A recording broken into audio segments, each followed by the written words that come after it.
Great, Hilary, great talking to you. So I'd love to start with a question about inspiration, right? What inspires you? Thanks, Alan.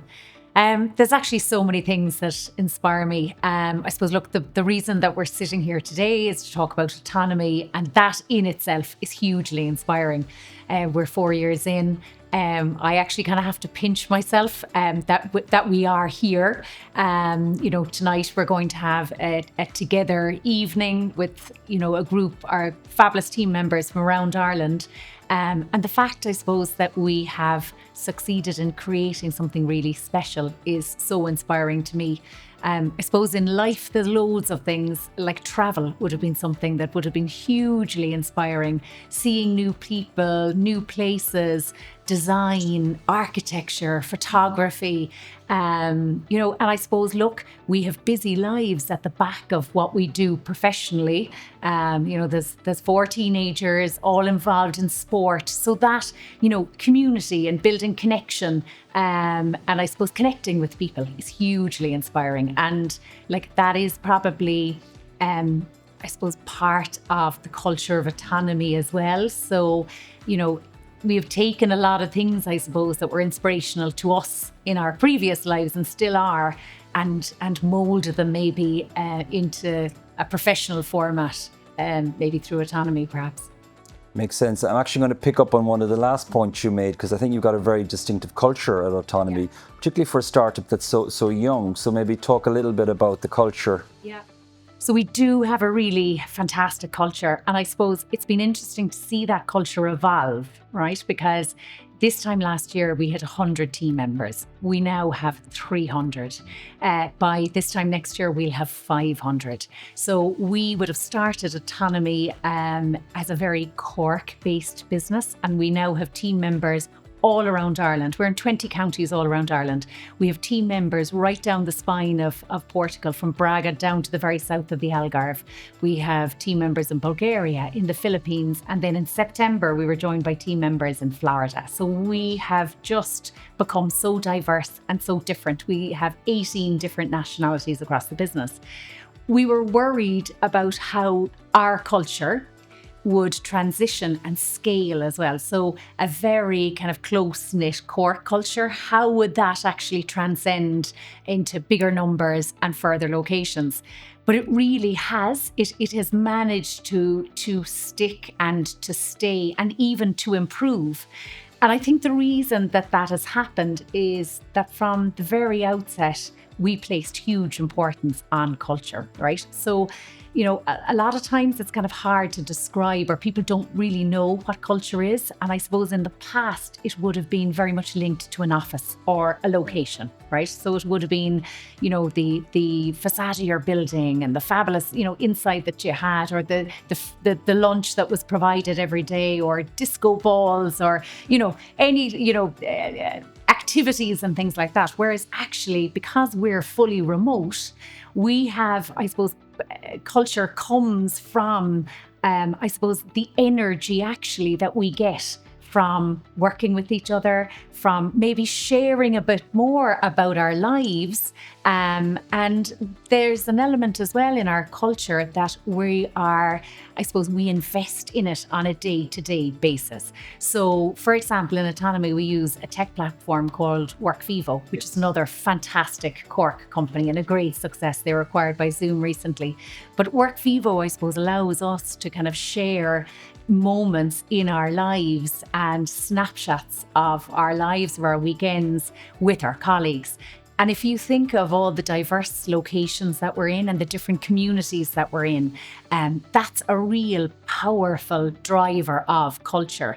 I think culture is really formed as well by our values. So from the very word go, when we set about founding Autonomy, we had 3 values. We had 3 main drivers. We had people, we had partners, and we had community.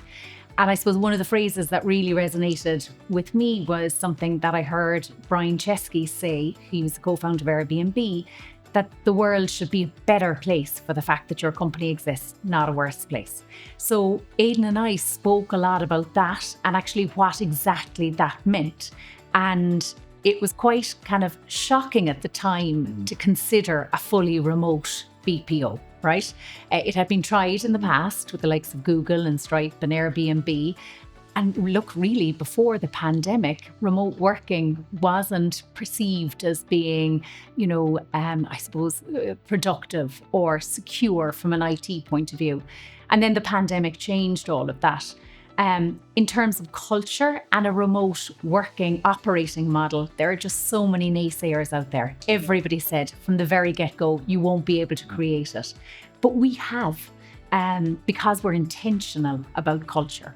So we moved our 3 founding pillars, so people, partners and the community, and we actually created sessions across the company. So I remember when we actually outlined our values in 2021, we had 6 sessions across the business, which was absolutely powerful because people sat down and we articulated, first of all, why culture is important to us. And second of all, then, what were the traits that people perceived about the culture and autonomy? And we kind of listed about 60 words through those groups. And then I suppose I took the role in reviewing the output and the data from those groups. And there was common denominators through that. So words like, I suppose, opportunity or friendliness or openness, adventure, fun, solution focused, client orientated, friendly. So words like that kept on appearing. And over a period of time, we outlined our values. And then actually in 2022, we redid that exercise because we felt that we were probably missing 2 values. So we now have 6 values in Autonomy. So the first is Autonomy, where we get the name of the company from. And that is hugely powerful for team members. So in a recent poll, I think 48% of team members said that was the value that they identified the most with. And if you think of autonomy, it's something that wasn't featured in the BPO industry or in any industry. So law is my background. There was never an autonomy to choose where I worked. I worked and went after the job that was available, and I moved to the city that job was in. But I think the power to actually chart your own destiny, to choose where you live and work, is just something hugely powerful. I suppose Together We Grow is our next value. And that, I suppose, really reflecting on the last 4 years, that has kind of gelled us all together because growth means different things to different people. But it speaks to our clients, it speaks to us as people. And it's actually, it's just a really, energetic, encapsulating phrase for autonomy. And then we have values like build personal connection, which is really just incredible. We're cameras on, we're very friendly. As I say, our meetup strategy is as important as our remote working strategy, and we do place importance on meeting up. It's vital. And then we have values, I suppose, that transcend into our everyday, how we operate with our clients, how we provide the service, and that would be curious. So we're really solution focused, do great work, and then we hear all voices. So we take our stakeholders, investors, our clients, the planet, our team members, and we actually, I suppose, bring them to the table notionally when we're discussing something. But we're a B Corp as well since 2023. And so that last value to me is that community value, that larger value that really shapes our culture. And I think it's kind of born out from, what I'm seeing with you guys in terms of really strong growth.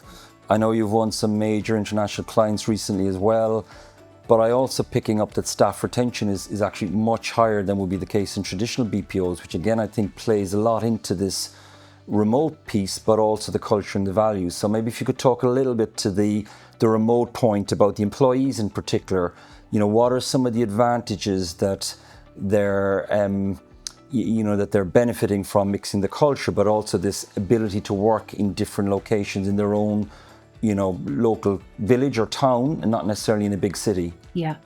So it's really interesting because when you mention about traditional BPO, I don't have direct experience of traditional BPO. So I kind of say in jest that I'm one of the few on the senior management team who wasn't born in a BPO, right? But I suppose commercial law was my background, and I would have worked in Ireland and in France. And it was quite similar, I suppose, in terms of we were all office-based. The idea of, having to be present every day. And that was just the way the world was. We didn't question it. But I suppose traditional BPO from an exterior perspective that I would have was probably, low instruction, low pay, maybe an entry level role that you then moved on from. And I kind of didn't really see past that. I'm actually overwhelmed now that I am actually in BPO, how technical the area is, how kind of, the operational structure of trying to support a client globally with millions of customers, areas like workforce management, trying to even schedule people, real-time, analytics, the tech stack that's behind it, and then the HR and the people aspect, which you've asked me about. And I suppose, given the fact that I suppose we provide a similar service to other BPOs, right? So the service isn't different. It's actually how we operate, how our operating model is very different. And I suppose that's where we can have maybe an advantage, to maybe traditional BPOs, because our retention levels are much, much higher. And I suppose the reason they are is because people are making a decision to live where they want to live. We also find that they join Autonomy because they want to work in Autonomy, they want to work remotely because we do have a strong culture, but they often might have an other life, so another life reason. And I suppose in the past, even in my own career, I actually had to leave, some very, very fantastic companies and great jobs because it didn't work with my life. I had 4 small children, and it was just impossible to maybe do the daily grind, getting up at 5 a.m, dropping to school, then trying to get to an office, stuck in traffic, then beating out of an office, at 5, 6, 7 in the evening to get home to release a childminder. All these challenges were really real, and they caused an awful lot of stress, certainly in my life. So when I think of autonomy, and I think of maybe, are we making people's lives easier? There are definitely team members working in Ireland, in Portugal, in Bulgaria, the Philippines, who wouldn't be able to work in that location only for autonomy. I think that's a phenomenal point. And actually, as a former client of a BPO, one of our big bugbears was when your good staff left after kind of 9 or 12 months, because they took the domain knowledge with them, they took the experience, and it was retraining and all that. So I think actually underpinning all of this is a huge advantage. If you can keep the retention levels high, it leads to happier clients, because they then know that they're in safe hands because the knowledge is being retained, and very powerful. 100%. I mean, Aidan would say, and you'll hear it from him, that, in the past, in a traditional BPO, they were hiring to stand still. So on a Monday, 100 people would arrive to actually support incredible tech icons of clients.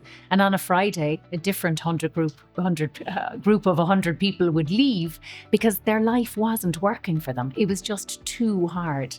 I think at Autonomy, though, another factor, with kind of team member retention is actually the amazing clients that we are able to attract, right? And I suppose our remote offering facilitates us providing support around the world. So in the past, if a client needed Japanese support, German support, you would actually have to, I suppose, find a premises, find an office, hire a team to manage that.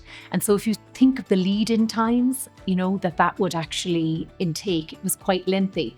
Whereas now, I suppose, with Autonomy, we set up in Florida, for example, within 6 weeks to provide enterprise support on the ground in the US to a really fantastic US client. We're also probably seeing a new evolution in the whole area of customer management and support. So there is now a term that clients are looking for, and that is a universal agent. So this is the ability to mix customer management with technical support. Probably in the past, it might have been seen as separate skills. So what Autonomy offers is premium customer management support. We're a sustainable company, we're a B Corp, we place huge importance on the employee experience. And as you rightly outlined, having been a client of a BPO, that in turn then equates to great customer service and a great experience for our clients. Yeah, and I think there's just a lovely mix here of sort of this remote piece, this really strong culture, and then there's also this tech wrapper that when you start putting them together, you can kind of create magic, but it also becomes quite defensive in terms of, it's hard to replicate a lot of this stuff. So it's not as easy as just spin up competitors just spin up a remote office. It's because you've been so considered around the culture and marrying the tech in and bringing all this experience that a lot of the board have with fresh ideas, I think that makes it sort of very effective, right? Yeah. So many BPOs are providing a remote offering, and there are many companies out there who do a brilliant job at that. At Autonomy, we would say there's a huge difference in doing remote and doing it well. So at the very outset, we would have purpose-built our remote offering. So we would have sat down and deconstructed everything that we knew about the traditional office. And we would have actually built our processes in people, in the tech stack, from the ground up. So we would have looked at a process like how we recruit, how our job descriptions are articulated, how we onboard, our induction day. What does that look like in a remote environment as opposed to in the office? And actually, as we worked through all these processes, it just became, I suppose, we became aware that there was a marked contrast in how you do things. So down to, I suppose, how you deliver equipment to people, what happens when they actually when the tech arrives at the door, what happens when there's a problem. So all of these touch points, we literally considered our team member like we consider a client. It's almost like the employee journey, right? 100%. We kind of mapped out that employee journey. And that has to be best in class. We want it to be best in class. And so our Autonomy experience starts with, when you see the job offer, the job description, and we go from there. Now, we often have to remind ourselves, like sometimes you revert back into the office-like mentality. And I think as a senior team, we're very good at kind of recognizing when we do that and saying, actually, we need to take a step back here. We're falling into our traditional default settings of what we've all known, 20 years in various different industries. But you're right, we also have, I suppose, a huge influence in terms of our board members. So John Reardon, who's on our board, would have actually managed and run remote customer management teams for the likes of Apple, for Virgin Galactic, for Shopify. And he was probably doing that, before it became trendy and on vogue. So we have a lot of experience in the team. Sounds like it. I'm going to conclude with a question about inspiration. So obviously, simple question, what inspires you? A lot inspires me, actually. I love life. I love art. I love design. Everything from colours to interior design to garden design. That's kind of me, Hilary. I'm a real pet person. I've got 4 teenagers. They're quite inspiring at times. There's other words that I could use. But Autonomy is really inspiring, actually. The fact that we've had the opportunity and the privilege, actually, to create something. We're 4 years in, and there are a lot of moments along the way where I'm hugely inspired by people. So the team members that we have within Autonomy, the amazing clients that are doing groundbreaking, purpose-led, I suppose, activities in their own field. They're all leaders in their own field. So being an entrepreneur has been hugely inspiring. It's been very challenging as well, I won't lie. But I think actually the positives have certainly outweighed any negatives along the way. Excellent. Hilary, thank you so much.